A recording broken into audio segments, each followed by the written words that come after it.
ময়না পালতো, ময়না তোতা পাখি যেটা কথা বলে পালতো। তো একদিন সকালে বাহির হইতেছে, ময়না বড় দামি হয়, অনেক দামি পাখি। তো বাহির হইতেছে, তো ময়না জিজ্ঞাসা করতেছে মালিক কোথায় যাবে? শিকার খেলতে যাব, শিকার জঙ্গলে। আমার ভাইদের সাথে দেখা হলে আমার একটা সালাম দিও। তো যখন জঙ্গলে ঢুকছে তো যে দেখতেছে কতগুলা ময়না ডালে বসা আছে। তো নিজের ময়নাটার সালামের কথা মনে উঠছে, তো ডাক দিয়া কইতেছে শুনো, তোমাদের মতো একটা ময়না আমার বাড়িতেও আছে, সে তোমাদেরকে সালাম দিছে। এই কথা বলতে দেরি এই ময়নাগুলা ডালের থেকে পড়া মরতে দেরি হয় না।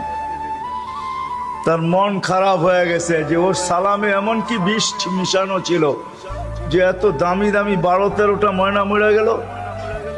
তো শিকার না খেলেই বাড়িতে চলে আসছে। তো ময়না জিজ্ঞাসা করছে মালিক এত তাড়াতাড়ি ফিরলে, হাতে তো কোনো শিকার দেখি না। তুই কথাই বলিস না। বলে কেন? তোর সালামে এমন কি বিষ ছিল যে তোর সাথীদেরকে সালাম দিতে দেরি, একটু মরতে দেরি হয় নাই।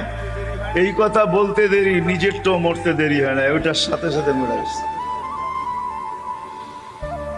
তো খাঁচার দরজা খুইলা সামনে নিয়ে বৈশা অনেকক্ষণ কাঁদছে, না লড়েও না চড়েও না, চক্ষুও খোলে না।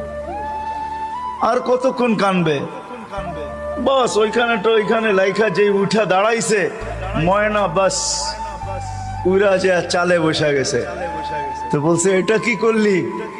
আমার বন্ধুরা আমাকে খবর দিছে, দেখ আমাদের মতো যদি বাগানে বাগানে ঘুরতে চাস তো মরার আগে একবার মরার ভান করে দেখ, তুইও আমাদের সাথে উঠতে পারবি, জঙ্গলে জঙ্গলে ঘুরতে পারবি। ওইটা মরা ছিল না, ও আমাকে চিঠি দিছে, চিঠি বার্তা দিছে।